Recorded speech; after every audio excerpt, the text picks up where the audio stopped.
Bueno, para conocer lo que estamos hablando sobre sobre la gnosis y su historia, pues debemos dirigirnos a la época antigua, incluso unos años antes de Cristo, a una ciudad que se llama Alejandría, una ciudad que fue de las polis griegas y que fue de las primeras fundadas por parte de Alejandro Magno.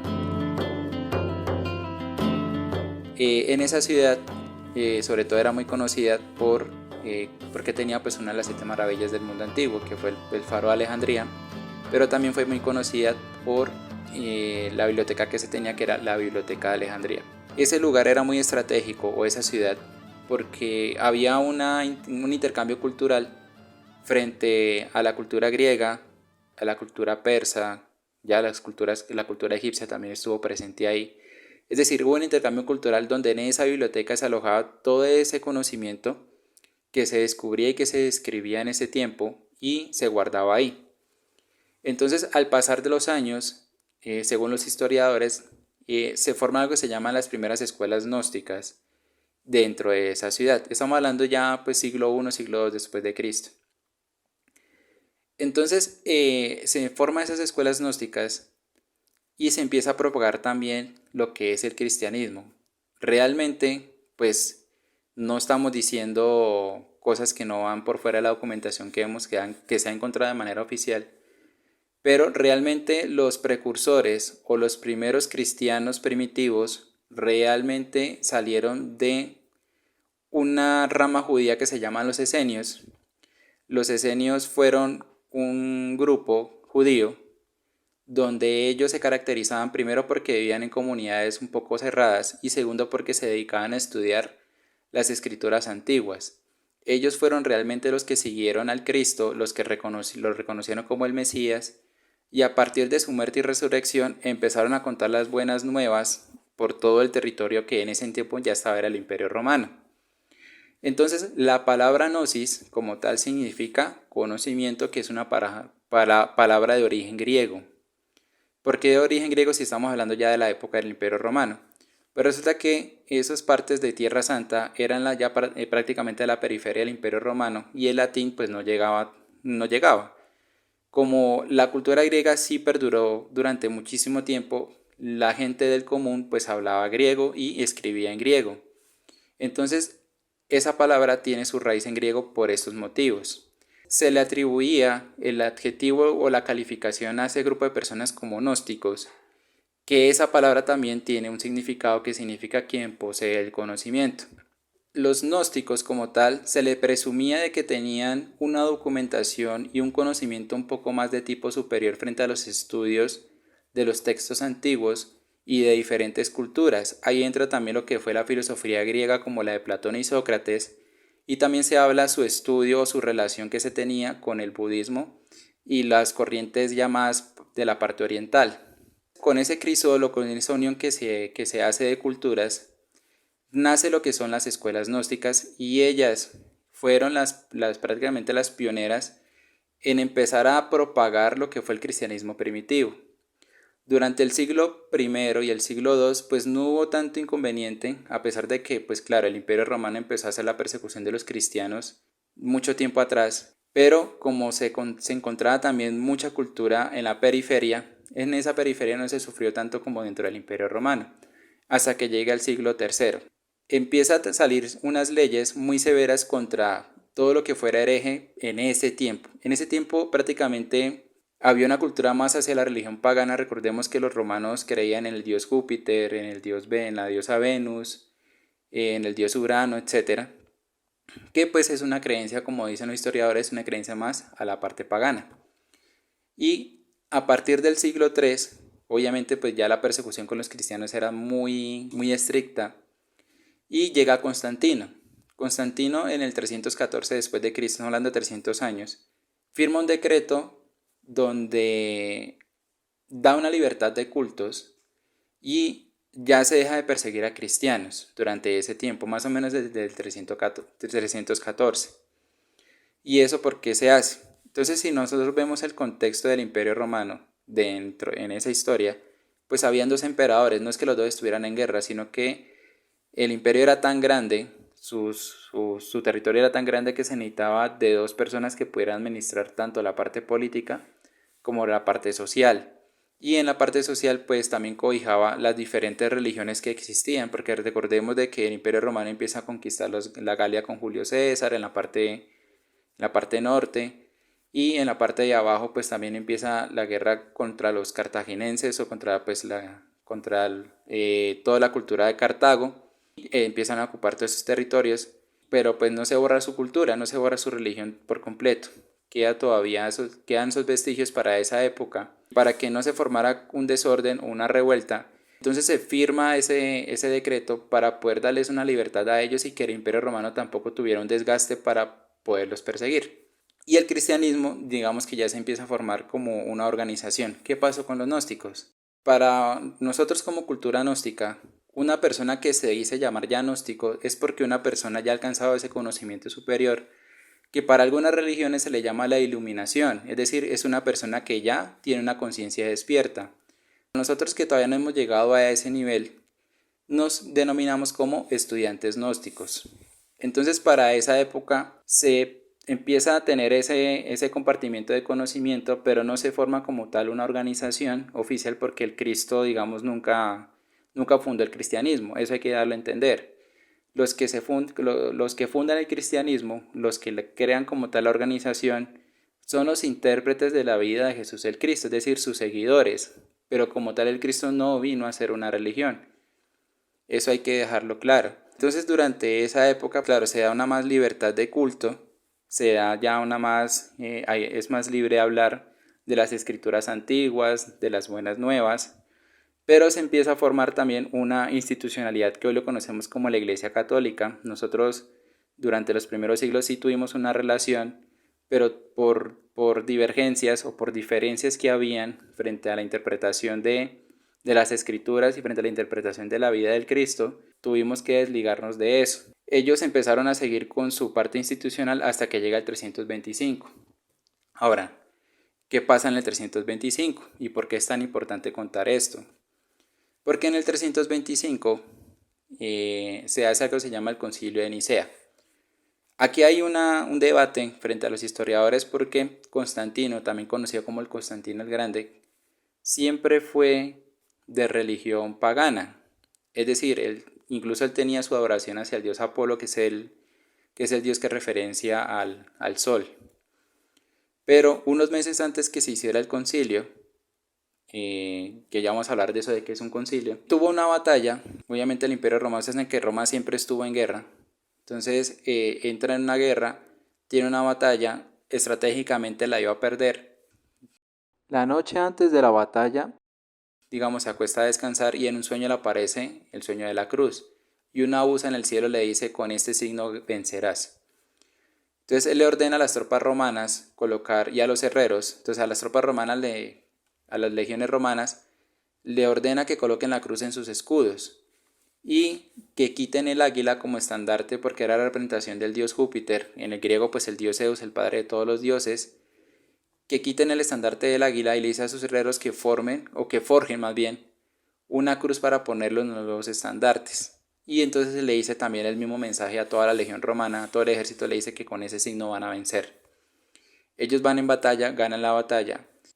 Como fue una revuelta dentro del Imperio Romano, pues Constantino ya prácticamente une la parte política, porque fue algo más político.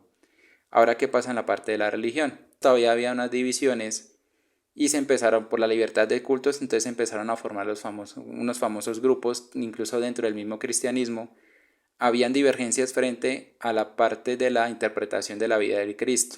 Entonces, para que no se partiera el imperio, Constantino hace un concilio, viene de conciliar, y llama a todos los arzobispos representantes del cristianismo en Nicea, que es una ciudad que hoy en día se encuentra en Turquía. ¿Para qué? Para poder unificar una creencia, una fe y no haya una división. Ahí entran las primeras bases de lo que hoy conocemos como la Iglesia Católica. Una de las divergencias que hubo entre la cultura gnóstica y lo que fue ya esa interpretación del Cristo era de que ya los arzobispos, todo lo que tuviera como un nivel eclesiástico no tuviera esposa. A raíz de eso se separa la cultura gnóstica de lo que fue esa interpretación y toma gran poder porque ya la parte política se empieza a unir en ese concilio. ¿Qué pasó en ese concilio? Ese concilio duró aproximadamente 2 meses porque había habían ya prácticamente dos bandos, dos revelaciones entre comillas, que unos decían de que el Cristo Jesús sí era el Hijo de Dios y de que Él vino como el Salvador del mundo, y la otra era de que pues el Cristo como tal no tenía una subordinación de Dios, es decir, era como también, sí era como el Hijo, pero en la parte del tiempo, en su creación, es algo un poco confuso, pero palabra más, palabras menos, no tenía una subordinación con Dios Padre porque viene también desde el mismo origen. Y los otros decían pues que era el Salvador y que era el Hijo de Dios. Después de 2 meses, pues se llega a una conclusión de que sí es el Hijo de Dios, es el Cristo. Se forma también la parte institucional de la Iglesia Católica en sus primeros pasos. Queremos aclarar que no estamos en contra de la Iglesia, solo que estamos contando la historia como los historiadores la han podido, digamos, develar. En ese momento, pues Constantino también toma esa creencia, de ahí en adelante también saca un decreto, entre ellos está el credo católico, que es el que siempre escuchamos en las misas.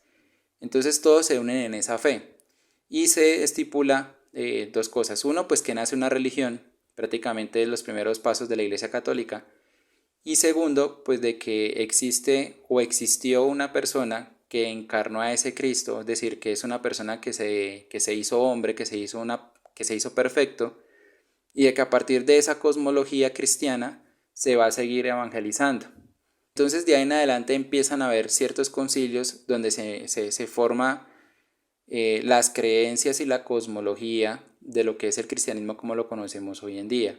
Todo lo que no estuviera de acuerdo con eso, a partir de ahí se empieza a hacer una persecución. Y todo lo que fuera pagano también empezaba a desaparecer. Incluso después, meses después, Constantino empieza a sacar ciertos decretos para poder de que la iglesia cristiana que se forma en ese momento tuviera ya espacios importantes como lo tuvo el paganismo. Se toma la decisión, por ejemplo, de suspender lo que fueran los Juegos Olímpicos. Se toma la decisión también de empezar a cerrar los templos. Templos muy famosos que se empezaron a cerrar en ese tiempo fue el templo de Delfos, que fue un templo muy importante para la historia humana, ya que los grandes reyes, emperadores y toda la que era la nobleza iba a ese templo a consultarle a los dioses ciertas decisiones importantes en su vida. También se cierra el templo de Vesta, que recordemos que el templo de Vesta era muy reconocido porque había unas vestales, ¿cierto? Unas mujeres que mantenían ese fuego encendido y se ordenó apagarlo. Todo lo que oliera prácticamente ya a paganismo se empieza a cerrar. Entonces, según los historiadores, más o menos en el año 405 después de Cristo, o sea, años de nuestra era, se destruye la biblioteca de Alejandría con respecto a esos decretos en un movimiento cristiano que hubo en esa ciudad, y prácticamente se pierden muchos documentos y se pierde mucha historia, y ahí ya se voltean los papeles. Es decir, durante los primeros años era la religión pagana como tal, aliada con el imperio, la que perseguía a los cristianos, y de que después de esos concilios, sobre todo el concilio de Nicea, entonces ya era la parte cristiana que perseguía a los paganos. Y así perduró durante mucho tiempo hasta el fin del Imperio Romano. Para terminar ya esta época, ¿cierto? Donde fueron los primeros pasos del cristianismo, desde el año 1945 hasta lo que fue 1956, casi 10 años, se descubrieron muchísimos papiros. Uno fueron la biblioteca de Nag Hammadi, donde se encuentra pues, uno de los más famosos textos gnósticos que es el Evangelio de Tomás. También está el Evangelio de Felipe, unas cartas del apóstol Pedro a Felipe, y pues también tenemos los libros del Mar Muerto, donde nos narra una historia también un poco más diferente de lo que fue esa época, cómo los esenios desarrollaron su cultura, y ciertos textos gnósticos donde también se plantea unas interpretaciones, por ejemplo, del libro del Génesis. Todos estos textos están hoy en día pues estudiados por muchos historiadores, muchas personas expertas en ese campo, y que en su mayoría de esos textos tienen una escritura muy parecida a lo de los evangelios. ¿Por qué relacionamos esto? Los evangelios no fueron escritos en este caso los 4 que mencionamos anteriormente, de los 4 evangelistas, no fueron escritos por ellos. Es decir, Juan no escribe el Evangelio de Juan, Marcos no escribe el Evangelio de Marcos, sino que eran los más conocidos para la gente. Es decir, en esa época había muchísimos textos donde se planteaba la interpretación de la vida de Jesús el Cristo y la documentación pues, de su obra. Pero estos 4 eran los que más se escuchaba cuando se iba a evangelizar a las diferentes partes del mundo. Entonces, si nosotros miramos como papiro como tal, como historia, la copia del Evangelio de San Marcos, el papiro que se tiene, el más antiguo data más o menos del año entre 60 y 70 después de Cristo. Hay que entender de que muchos de esos textos que están hoy en día en la Biblia se escribieron en los primeros 3-4 siglos. En el caso de la biblioteca de Nag Hammadi se escribe sus datos datan del año 400 más o menos. Y los libros del Mar Muerto datan del 100 a.C. hasta el 100 o 200 después de Cristo. Y cada uno de ellos, ¿qué semejanza tienen? La forma en que se escribe. Muchos, porque también se piensa de que, bueno, como Jesús era judío, entonces se supone que esos evangelios deberían estar en hebreo y no. Muchos de ellos están escritos en griego porque recuerden, la gente popular, que hablamos que la gente pueblo, ya la plebe como tal, hablaba el idioma griego y escribía en idioma griego, que todos obviamente o en su mayoría no tenían acceso a una lectura y una escritura. Muchos también de esos libros fueron escritos en copto saídico, que ya es un lenguaje élite, que incluso los faraones egipcios eran los que lo hablaban, muchos de ellos. Y otros escritos, muy pocos, fueron en hebreo. Entonces, la relación que hay es que a la final todos esos evangelios fueron escritos con el mismo idioma, pero se escoge esos 4 porque primero son los 4 que se relacionan con toda la parte organizacional que se empezó a hacer a partir del Concilio de Nicea. Son los 4 como que dicen, bueno, esos 4 corresponden a la interpretación que le estamos dando. Y lo otro es que pues eran los más conocidos en la gente. Aparte de eso, que fueron escritos durante los primeros siglos del cristianismo. Ya empiezan a haber otros evangelios que fueron escritos después del 300, después del 250, otros después del 400. No lo toman porque ya está muy lejos o es algo muy lejano para una interpretación del Cristo, y que también cuando se empiezan a leer pues no es algo viable entre comillas, o no va con todo lo que se formó en ese concilio. Entonces también para que tengamos esa parte en cuenta.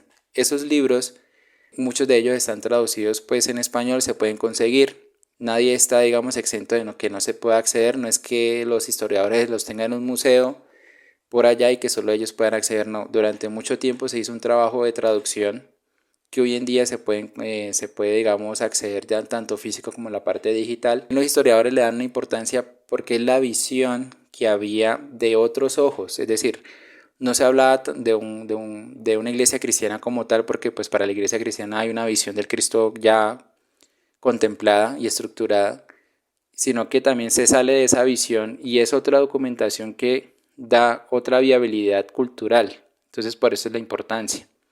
Lastimosamente no se le dio tampoco mucho boom, porque en esa época el mundo como tal pues estaba sumado en la guerra. Recordemos pues que estaba la Segunda Guerra Mundial y después de eso pues se entra en lo que se le llamó también como la Guerra Fría.